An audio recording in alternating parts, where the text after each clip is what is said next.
What is going on, everyone? It's ASIC Eric back in the garage again. I am going to try to see how much of this electrical stuff I can get wrapped up under here today. I've been dragging my feet on this for a while. I'm going to wrap up this guy today. David Greenwood in the last video mentioned potting compound, and that was a really smart idea. There it is. So I got myself some of that. It's basically just epoxy. Some of you guys were commenting on how this stuff could move around and short out or whatever. Well, the potting compound fixes that.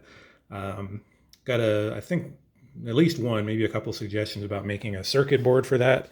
Yeah, that's another option. I could do that. Maybe down the road I'll do something like that. But for now, this is fine. The potting compound, this is old school way to do it. Right? Just put your components in there, wrap them all up in epoxy, and that's it. You're done. I think that'll be okay. So we'll do that. If we run into any trouble, we'll redo it down the road and do something different with it. Everything in and out of this is fused. So if there's any issues with anything, it just blows a fuse and then you fix it. So I'm not too concerned about that. So we want to get that done today. Get the fan controller installed and wired up. I ordered a battery for the car. Again, that's going to go in the trunk. I went back and forth. I decided ultimately to get an Ultima Red. I'd heard, lots of good things about those batteries and lots of bad things about those batteries. In recent years, the reviews haven't been very good. But recently they seem to be looking better again. So I don't know. So we're going to go with that. That'll be here tomorrow. Ordered that from AutoZone. I didn't want to order that from Amazon in case I had to do any returns or anything. I figured doing something from a local auto parts store would make more sense. So anyway, that's the plan. So let me get this guy all taped up so that the ooze doesn't come out everywhere. And then we'll give this stuff a try, see how it goes. It's a little cold in here, so hopefully it's warm enough. What is the temperature in here? 55 in the garage. About 60, 65 outside, so it should be okay. All right, we'll see how effective that is at holding this stuff out. I don't know how viscous this stuff is. I guess we're going to find out. I don't know if I'm going to be able to do this with one hand or not, but we'll give it a try. So it's got one of these mixer nozzles on it. Let's see. Let's come in. I got to make sure it mixes properly. All right. It's a little stiff. Looks good. I have no idea if I bought enough of this stuff. I'm going to set this down. When all else fails, cut the tip off. Hopefully that works better. Not a lot. Put you down again. This is heavy. Hard to do. Well, I guess I bought the right size. It's just about perfect. It could have stood for a little bit more in there. Hopefully that'll level out a little bit. Got some bubbles in there at the end. Check back on that in a bit. Well, it says that stuff has to cure for 24 hours, so we'll see. Hopefully it doesn't take 24 hours to set up. All right, so this is the mounting bracket for the fan controller. I'm trying to find a place to put it. I think that little spot down there is about the only flat place down here. This looks flat right here, but it's not. It's kind of bumpy, so we're going to put it down there, I think. All right, so here's the view from the other side. So I put the mounting holes here. These two bolt holes down here in the bottom, I'm hoping those are for the battery tray because I can't think of what else those were for. But anyway, so this guy, I'm just mounting it from this side so I can get the drill holes in the right place, but that should pop around to the other side there. Get that in place, see how that looks. Here's a view of that. I just have one screw holding it in. That's what that looks like. So we'll get the controller mounted to it and start getting the wiring set up. Here's one of these funny things I didn't realize. My painless wiring kit came with these guys. I didn't even realize they were in the box, right? So when I was trying to do the wiring and stuff under here, I had to go buy stuff like this and just realized it came with those. So I'm going to tuck these up here, get them out of the way. All right, so there's the wiring diagram for that. So we have the fan output in the upper left. the ground in the upper right, and the power supply coming in on the lower right, which match these pins here. So you have red, black, green. Well, crap, foiled again. So I got these extension cables or whatever that came with the fans. One of these is long enough, one of these isn't. Had a bullet connector on the end that I cut off. Put one of these guys on there. So one fan's okay. The other one I have to make a longer cable, and I don't have any 10 gauge wire. No matter what wire I buy, I don't have what I need. So I can't finish that today. I can get the one fan set up and not the second one. So we'll just go ahead and keep proceeding with that, but just knowing I can't finish the second fan today, but I can work on the rest of the stuff. The kit for the controller came with the 10 gauge wires for power and ground, so I'm okay there. So we'll just keep marching with that, and knowing we'll have to come back and do the second fan later. All right, for the ground wire coming off of there, let's see this thing down here. Where is it? There you are. I have a ground wire coming off the main wiring harness here, so I just made it match up with that. And I'll run that to probably where that battery, I hope, battery tray hole was. Use that as a ground. Then I can run a ground down there from somewhere else. Power, we're going to run up inside the fender here. It's got to come back around to this distribution block here, to one of these posts back here. Now these are 50 amp fuse. Sorry, my light fell over. Those are 50 amp fuse, which is more than I need, so I'll probably replace that with a 40 amp fuse just to be safe. Anyway, so I got to run that back around there up through here and get that set up and get that going. All right, next one is this diode assembly here.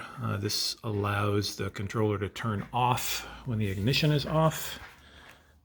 So that's the green wire coming out of the controller there. So we have a butt connector, diode, butt connector. And I'm going to put a bullet connector or something on the end of that so I can disconnect this whole thing. I tried connecting this directly, but it's too big. It won't attach to the diode. So do this. So heat shrink these guys, and this big piece of heat shrink goes over the whole thing. I'll do it from there. All right, so I made this little harness. This connects to the little fan box thing that I made before. This one is to connect here. Power comes in here, so I'm going to run all of these together under the fender there, up through here. So they'll all come together. All those wires terminate basically right there. I've got to get this guy through there too somehow. I'll figure out what I'm going to do with him. That's the AC controller there. Yeah. So I'm not sure if I can pack one more wire in there. I might be able to. Got to figure out how I want to do that. So I don't really like those bullet connectors. I want to be able to disconnect this stuff. So on the back there, all those things can come apart. Actually, no, those are going to be hard lined right there. So this harness here is going to be hard lined to this thing. So I guess, yeah, having that one run through the harness there doesn't really matter then. Yeah, I'll just do that. All right, so coming off of this guy, we got two lines here. So this is the fuel line, fuel pump, and this is for the fans. I'm going to use the fuel pump line as the ignition source. Hopefully it's equivalent. I'm not really sure if it is, but if it's not, I will address that down the road. So I just need a switched 12 volt, might as well use that. And the cooling fan line here is running to that little box that we made before to turn the electric fans on when that comes on. So the pink line here is connected to that circuit in that little box. So I've got to join these two. And then this purple line is going to go, oh, that's right, the purple line goes to this blue line here. I have to split that though, because I need one to go to the AC still. And the green line here, the green line goes to that ignition line there. So luckily, I still have a few of these guys left, which are nice. Again, they're two different sizes. So it's like 18, 20 gauge on that side and 16, 14 or something on the other, I forget. So you can join big wires and little wires, or 2 small wires to 1 big wire, or 1 small, whatever, something. So I can use this hopefully to bridge between this big fat wire here and these skinny wires. So let me give that a shot. All right, this came out okay. I had to chop a little bit of the copper out on these big wires. They were too big to fit in those connectors. I can do that, again, because I'm not trying to source a bunch of current through here. And in fact, these two should be controlled by those 2 fuses right there, so I can take those out and put some smaller fuses in there to account for the 18 gauge wire here, just to make sure that I don't run into any trouble there. Yeah, so those are done. Let's see what's next. All right, so we got this guy here wrapped up inside here. This is coming around to this post here. I don't know what size this is. It's not a 5/16 by 18 with metric or what, but nothing I have fits that. So what I did, I ran the AC line up in here, all the way out the end here. And I need to splice this one, because one has to go to the AC compressor, the trinary switch, all that stuff, or binary switch. I don't need a trinary switch anymore. So I got to get all that plumbed up. So I just wired that in there for now and then joined in with that purple wire down there. But I think that's good enough. So I'm going to go ahead and see if I can drag that through the fender here, which is kind of tricky because all the heater hoses and stuff are up in there. All right, this is about as far as I can get today. I ran the main power line coming in here, the same thing. I don't know what size that connector is right there. And then this line here runs into the passenger compartment for a little fuse block thing where you can, power distribution block. So that's supposed to go there, but I don't have any ring terminals that will fit this. This is, what is this? 8 gauge. I have 6 and down, but I don't have an 8 and 10 and up, but not 8. Anyway, this is a fusible link here that came with the harness for the fan controller. Go ahead and put that in as well. But I got, you see, I got the wires all tied up here. I'm looking nice and clean. They come around to the front here like so. I think I showed this already. Put this on here, just give you an idea of what this all looks like when it's all done. So something like that. Okay, look from this side here. So those red wires there, I'm going to tuck those up along where the top ones go. That big wire hanging down there. That one's a bulkhead connector for the fuse relay box. Tuck that up out of the way too. Don't need anything there. And maybe someday I'll make some kind of little block off panel or something there to cover that stuff up. I don't know. We'll see. It doesn't look terrible, but I don't really like it either. One question, anybody that's still watching, if you have any thoughts. Connector here, or the power lines here. You can see they run down there next to the exhaust manifold, pretty close. I don't really know a good way to get those away any further. I could, this red wire coming from here, I could make it longer and pull it back out of the way some more, but it's still, the other one's right behind it there. You can see there's not a lot of room down there. They do clear. But if anybody has any ideas how to really protect that, I put the wrap on it, of course, as you can see there. But any other ideas you have on how to protect that? The cats are down there, as you can see. We clearly don't want anything getting down that far. But that wire, that one right there, that one's the big one. That's coming back from the starter. It kind of has to come up through that path, and the power line going down to the starter. So those kind of have to go through there, I think. But let me know if you have any ideas about how to do a better job of that than I did. I'm not super happy with that, and I worry about that. And then this guy here, one concern I have here is if this thing ever came unloose here, this whole thing could pivot down and fall right on the exhaust manifolds there, which would be bad. So I'm going to zip tie this thing to the fender well here so that it can't go anywhere. I just haven't done that yet, but I'll use those same connector like I did that one up front there to lock it down to the fender well. Or again, if you guys have a better idea of a connector that would work for that, something to lock it down. Anywho, that's going to do it for today. I didn't get as far as I wanted, but almost there. I do have to figure out the ground. Sorry. One last thing. The ground situation.